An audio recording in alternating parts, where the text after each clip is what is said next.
निर्गमन ग्रंथ अध्याय 40 पवित्र स्थान की प्रतिष्ठा।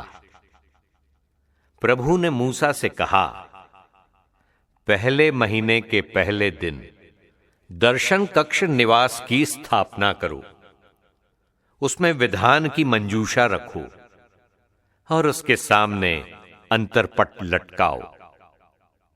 उसके सामने मेज और उसका सारा सामान सजा कर रखो। उसके बाद दीप वृक्ष और उसके दीपक, विधान की मंजूषा के सामने सोने की धूप वेदी रखो और निवास के द्वार पर पर्दा लगाओ। निवास के प्रवेश द्वार दर्शन कक्ष के सामने बलिवेदी रखो। दर्शन कक्ष और वेदी के बीच चिलमची रखो और उसे जल से भर दो।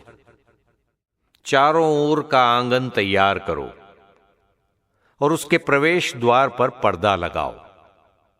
फिर अभ्यंजन के तेल से निवास और उसकी सारी वस्तुओं का विलेपन और अभिषेक करो, जिससे वो पवित्र हो जाए।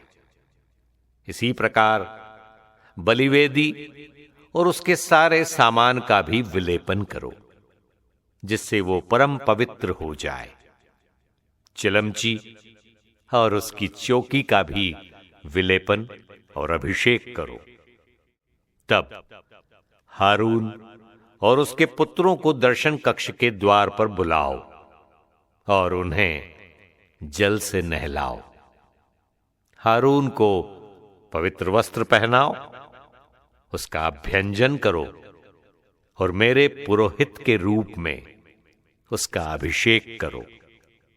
उसके पुत्रों को बुलाओ और उन्हें कुर्ते पहनाओ और उनके पिता की तरह पुरोहित के रूप में उनका अभ्यंजन करो।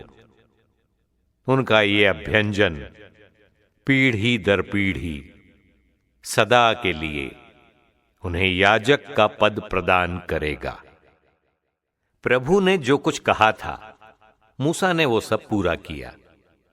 दूसरे वर्ष के प्रथम महीने, उस महीने के प्रथम दिन निवास का निर्माण हुआ। मूसा ने निवास का निर्माण किया। उसने जमीन में कुर्सियां डाल दी और उन पर तख्ते रखकर और छड़ बांधकर खूंटे खड़े किए। उसने निवास पर तंबू ताना और उसके ऊपर तंबू का आवरण रख दिया, जैसा कि प्रभु ने मूसा को आदेश दिया था। उसने विधान की पाटियां मंजूषा में रखी, मंजूषा में डंडे लगाए और उस पर छादन फलक रखा। उसने मंजूषा निवास में रखकर उसके सामने एक अंतरपट लगाया और इस प्रकार विधान की मंजूषा आंखों से ओझल कर दी, जैसा कि प्रभु ने मूसा को आदेश दिया था। इसके बाद उसने दर्शन कक्ष में निवास के उत्तरी भाग में अंतरपट के सामने मेज रखी और उस पर भेंट की रोटियां रखी, जैसा कि प्रभु ने मूसा को आदेश दिया था। उसने दर्शन कक्ष में उसके दक्षिणी भाग में मेज के सामने दीप वृक्ष रखा। उसने प्रभु के लिए दीपक सजाए, जैसा कि प्रभु ने उसे आदेश दिया था। उसने दर्शन कक्ष में अंतरपट के सामने सोने की वेदी रखी। इसके बाद मूसा ने सुगंधित लोबान जलाया, जैसा कि प्रभु ने उसे आदेश दिया था। तब उसने निवास के प्रवेश द्वार पर पर्दा लगाया। उसने निवास दर्शन कक्ष के सामने होम बलि की वेदी रखी और उस पर होम बलि और नैवेद्य चढ़ाया, जैसा कि प्रभु ने मूसा को आदेश दिया था। दर्शन कक्ष और वेदी के बीच चिलमची रखी और उसमें जल भर दिया। मूसा, हारून और उसके पुत्रों ने उससे अपने हाथ पैर धोए। जब जब वे दर्शन कक्ष में प्रवेश करते और वेदी के पास जाते, तब तब वे हाथ पैर धोते थे जैसा कि प्रभु ने मूसा को आदेश दिया था। निवास और वेदी के चारों ओर आंगन लगाया गया और आंगन के द्वार पर पर्दा। इस प्रकार मूसा का काम समाप्त हो गया। निवास स्थान पर ईश्वर की महिमा।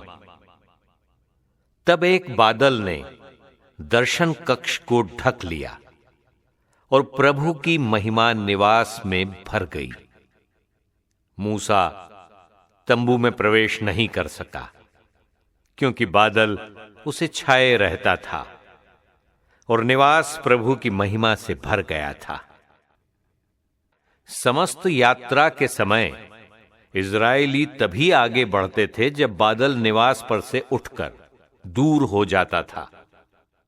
जब बादल नहीं उठता तो वे प्रतीक्षा करते रहते। उनकी समस्त यात्रा के समय प्रभु का बादल दिन में निवास के ऊपर छाया रहता था, किंतु रात को बादल में आग दिखाई पड़ती, जिसे सभी इजरायली देख सकते थे।